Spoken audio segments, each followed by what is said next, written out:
octopus guard is, if you do an equal octopus guard, you end up with that dude in octopus, right? So there's that. So there's one last connection that has to be made. Right now, half guard and side control, we understand we gotta block the crosses and somehow we gotta build our base either elbow or hand wise. We're putting my opponent's hand on his face.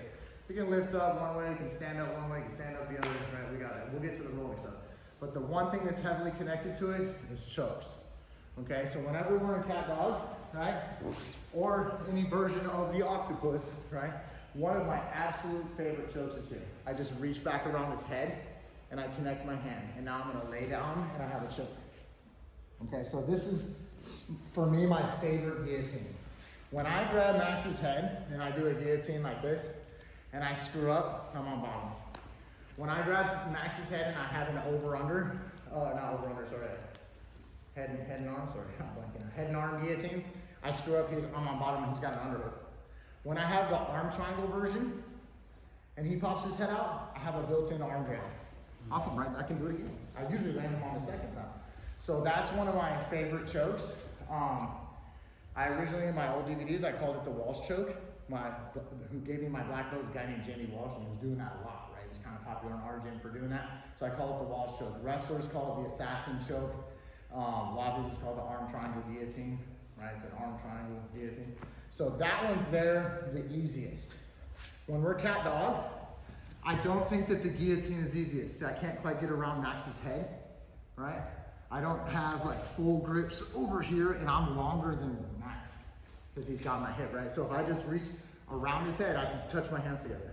That's all I need to do.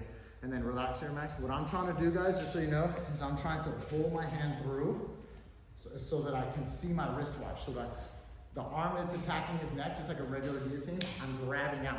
I'm grabbing the choking hand, right? And I'm trying to pull my arm through.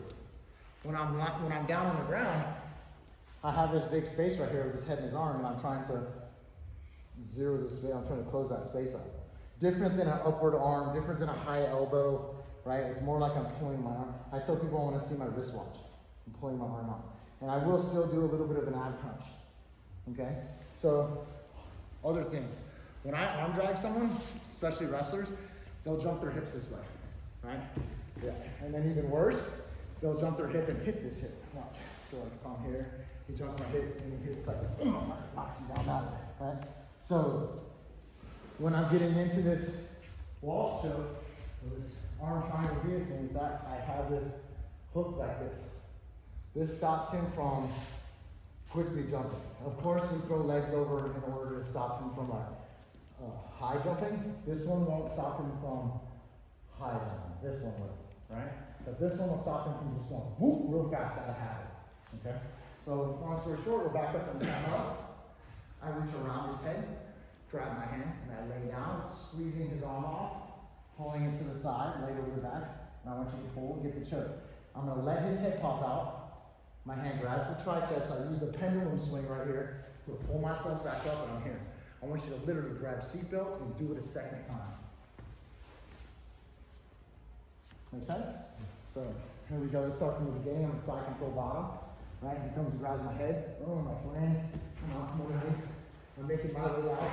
Get up to cat dog. I land a choke. He pulls his head out. Seatbelt, and then I'll go again. And this time I actually hit him. Make sense? Yes. You can see it again. You okay? Right. One more. Yeah, good. We've got the beginning. All right? We got the beginning, whether it's any kind of forearm movement to get him away, right? And in this case, I can use my top foot, come out to this position quickly, like I'm gonna go for his back or whatnot, or I can pull, sliding his arm across with my hip. You see how his arms are equally out? And I pushed his arm across his body with my body. Right, go for the choke, he pops his head up, boom, drag.